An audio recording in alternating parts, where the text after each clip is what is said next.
Let's check on the situation in Manila. The city of Manila, we have Mobile Journal. Si Merrimon Reyes. Merrimon, okay, nakahanda ka na bang sumuong na naman sa baha dyan sa Espanya o Sampaloc o ano pa? May mga evacuees ba dyan? Nako, Lord and Denise, so far, ready na tayo kung sakali kakailanganin na yung paglusong dito sa baha. Pero sa paglilibot natin at the same time, yung pagmamonitor din ng Manila LGU at makikita nyo rin sa aking likuran, so far, passable pa ang mga daanan, mga kali at main roads around Manila. Wala rin pa tayo nakukuhang any reports ng casualties na may kinalaman nga dito sa baha o kaya kay Bagyong Christine. So far, meron pa lang tayo na itatala ay yung bagay mga pagputol ng puno para nga hindi na ito matumba. At isa lang ang example nito ay yung ginawa kanina ng Manila DRMO sa may ospital ng Gat Andres. So far din sa mga nakita natin, nananatiling signal number 2 ang Metro Manila dahil nga sa light to moderate rain at malakas na hangin. Hindi na sa lugar kung saan tayo tumatayo ngayon sa may Espanya Boulevard, hindi humihinto ang pag-ulan. Siguro hihina lang ito, pero tuloy-tuloy pa rin ang pagbuhos kasabay ng malalakas na hangin. Suspendido rin ang pasok sa lahat ng ANTAS, public and private schools, pati sa government offices. Pagdating naman sa mga pribadong kumpanya o opisina, nakasalalay ito sa pamumunuan nila kung sakaling sila ay magsuspende ng kanilang mga pasok. Tuloy-tuloy din ang pag-repack ng DSWD ng relief goods para nga sa mga ngailangan nito. So hindi lang dito sa Maynila, kundi sa buong bansa.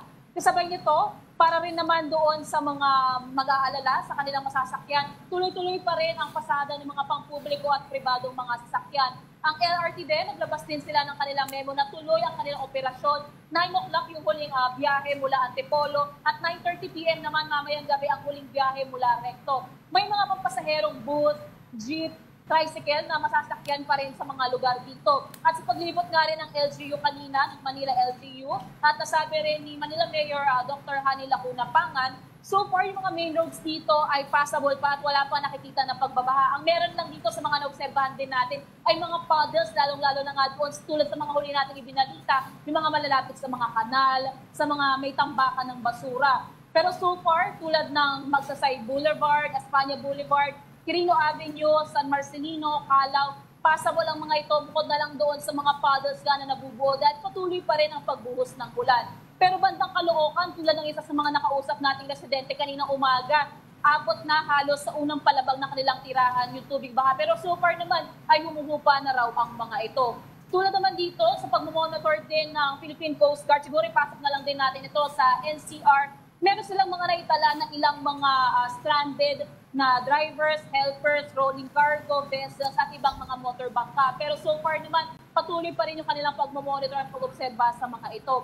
Para naman sa mga ngailangan ng masisilungan, bukas dito ang ilang sa mga health centers sa kapaligid ng Maynila tulad na lang ng para nga doon sa mga ngailangan ng kanilang sisilungan, mga ngailangan ng medical assistant, pati rin ang mga ospital dito, public and private, lahat sila bukas at handa raw na tumulong hanggat maaari. Lord Denise?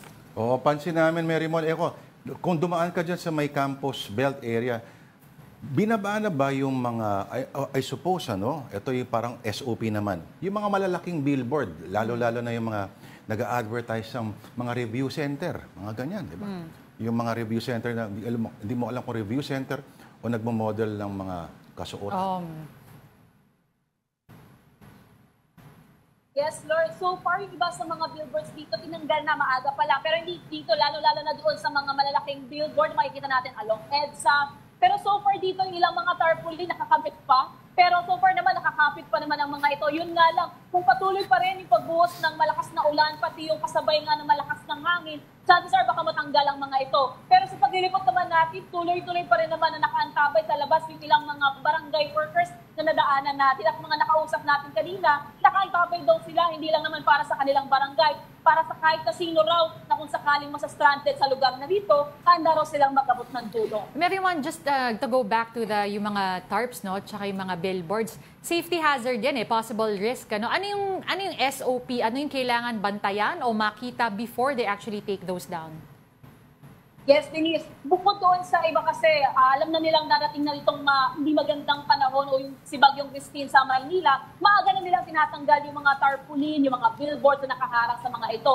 Pero para sa ngayon na maaabutan ng malakas na hangin at patuloy na pagbuhos ng ulan, ilan sa mga tinitingnan dito ng mga nagtatanggal Sandali lamang, may nakuha tayo na panandali ang alarm lang sa cellphone natin ng ano. Pero so far, para nga doon sa magtatanggal, ang kailangan nilang tignan ay kung mayroon bang linya ng kuryente, mga poste ng kuryente na posibleng manguryente sa mga magtatanggal nito. Kasi merong isang naitalangan na namatay dahil sa nakalawit daw na linya ng kuryente. So isa yun sa kinakailangan i-consider. Pangalawa, kung mayroong mga punong posible rin matumba para doon sa mga susubok lamang magtanggal ng mga nakapaskil na ito sa kanilang mga paligid. Aside from that, iba rin mga light materials na pwede rin gumuho, matumba, matanggal sa mga tirahan na nakatabi o mga establishments na malapit sa mga lugar na ito. Ito rin yung mga sinisilip ng mga otoridad na assign sa pagtanggal ng mga ito. Kaya maglilibot sila para ma-monitor yung safety hazards na kailangan malaman ng mga Manileño. Denise.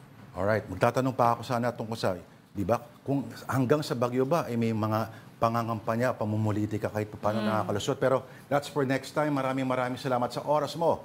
Marymon Reyes, ang ating mobile journal. Mag-ingat ka, Marymon, ha?